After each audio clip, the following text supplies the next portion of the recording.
Small business confidence dipped in September. This according to the National Federation of Independent Business. Entrepreneurs are unlikely to hire employees in part because of the presidential campaign. It is so divisive that the top issues for business owners are not being addressed. And as Kate Rogers reports, one of those issues is wages.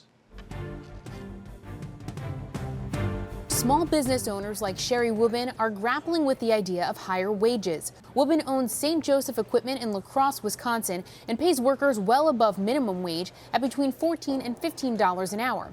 But a hike in the federal minimum wage, which has been stagnant at $7.25 an hour since 2009, would pressure her to increase pay even more to remain competitive.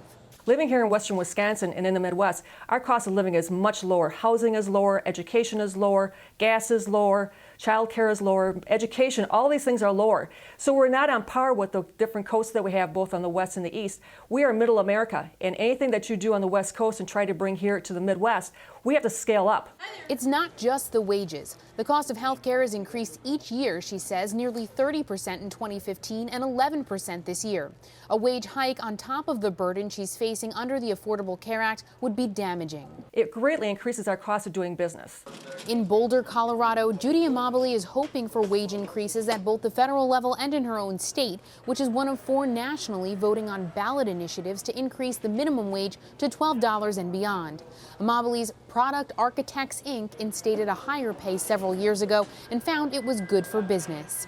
We found that all of a sudden people could get their car fixed when it broke down. They could get to work better. They could get daycare when their kid was sick.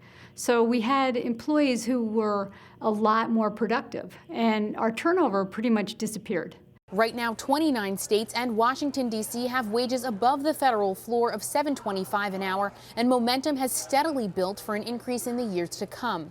Major cities from New York to Los Angeles and Seattle have taken matters into their own hands in the face of a stagnant federal wage, hiking local pay to $15 an hour over the course of several years. One thing is for sure, businesses should be bracing for higher wages. Both major party candidates have spoken out in support of higher pay. Democratic nominee Hillary Clinton favors $12 an hour at the federal level and higher in states and cities where $15 an hour is feasible. Meanwhile, Republican nominee Donald Trump has said he supports a $10 an hour federal wage. What happens post-election remains to be seen. For Nightly Business Report, I'm Kate Rogers.